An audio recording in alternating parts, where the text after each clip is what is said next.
A post-apocalyptic world, the untold story. This is a story set in a post-apocalyptic world. The air is foul and dark, and the remnants of the past, cars and buildings, are nothing but crumbling husks. Amidst all this, a corporation has taken control. It conducts experiments on humans, perhaps to manage the dwindling global population, or to ensure a privileged few can continue their lives. After all, in a world with a shrinking population, someone has to do the grunt work, right? And to keep those workers from revolting, someone must control them. In the middle of it all, we enter the game as a child, seemingly arriving from outside the frame, perhaps on the run from something or trying to reach something. As we begin to ask, where did I come from? Why am I here? What kind of world is this? We suddenly realize there are people in the forest. Without being noticed, we begin to move forward, past people who are busy with something around a capsule. As we progress, we see that people are being brought here or taken away by trucks. They aren't trying to escape or showing any reaction. We are the only one in this place running around, out of control. Maybe that's why we are pursued by those who are trying harder to catch and control us. The chase ends at a farm where we find carcasses of dead pigs. Behind the carcasses, we see some worms, much bigger than normal ones, swimming in the water.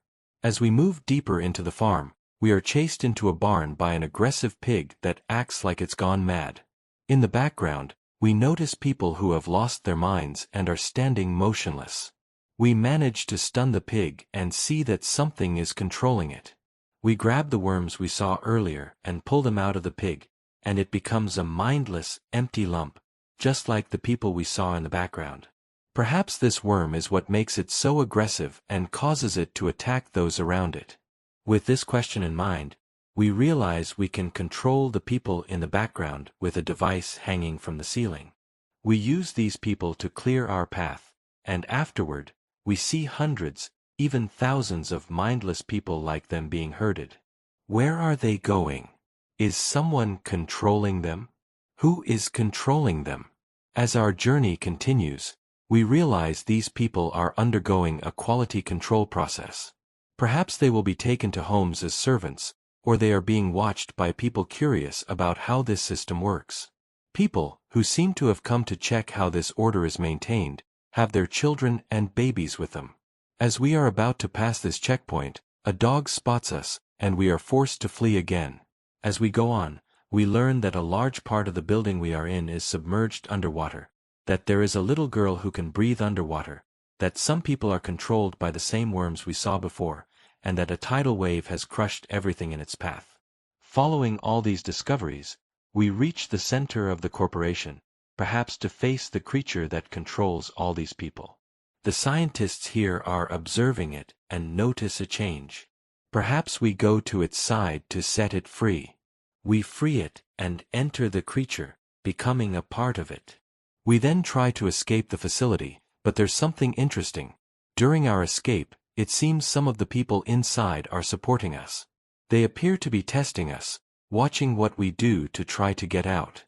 Without any of this making sense to us, we find ourselves outside, rolling in a meadow, and finally manage to escape. Or perhaps we only think we have escaped. Delving deeper into the story. Inside, much like Little Nightmares and Limbo, is a game that conveys its message through visuals, the emotions it evokes, and the atmosphere it creates, without a single line of dialogue. It throws us into the story and asks us to fill in the rest with our imagination. While a normal work is limited by the author's imagination, in this type of work, the lack of boundaries outside of our imagination might be what makes it so beautiful. So, where can our imagination take us in this game? 1. The reason for their creation. Perhaps these people were created to sustain the economy and all systems in a world that has experienced certain disasters. Because in a post-apocalyptic scenario, people break away from the system and start doing what they want. In such an order, who would want to be a janitor or a mechanic and serve a world that has already fallen apart? This company likely produces and sends these types of people as a service to the wealthy and powerful. Perhaps that's why we see a truck full of mindless people heading towards the facility, even though there are no other people around. And maybe they place these capsules in the middle of a forest to prevent them from escaping and becoming aggressive. And maybe they start chasing us because they see us as a stray person who has escaped from one of these capsules. 2. The girls underwater and the higher mind. Another mystery in the game is the little girls swimming under the water. These girls might be the product of a failed experiment to create a higher mind, to control all these people and link them to someone. A company can't create an order from nothing, can it? It has to conduct various experiments to make these people so that it can finally achieve what it wants. On this journey, something is bound to go wrong. These girls might be the beings created as a result of this experiment. Perhaps they were so aggressive and uncontrollable that they flooded the entire area they were in and tried to trap the girls in this section. Except for one. Perhaps the girl, who is controlled by a higher mind, saves us from dying and directs us to the center. In this case, can we say that the higher mind knew about our arrival? 3. The secret ending and the loop. The game's secret ending is unlocked with a test found on the farm. When we pass it, we find a cable.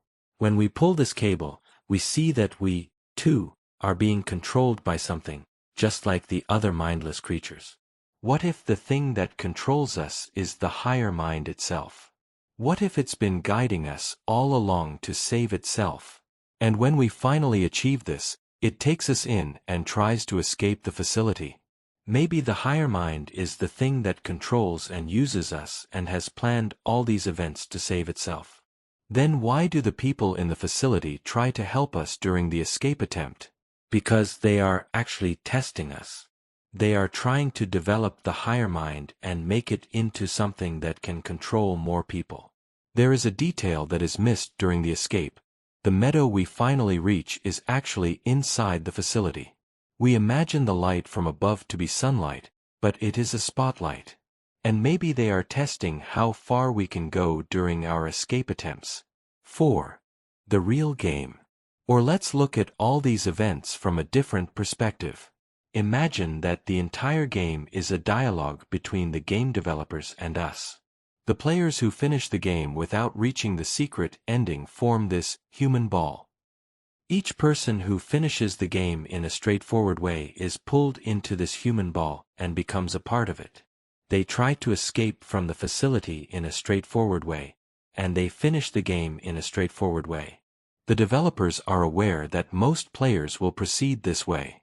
However, this situation is not enough to get the players out of the game. Although most players think they have escaped the game and are free when they finish, they are still inside the game. They do not break out of this cycle. In each playthrough, this human ball gets bigger, they get to the same place, and they are brought back inside the facility. However, to truly finish the game, you have to reach the secret ending.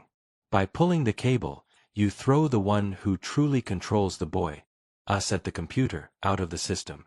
Perhaps they are searching for the thing that controls us in real life. This explains why the name of the game is Inside.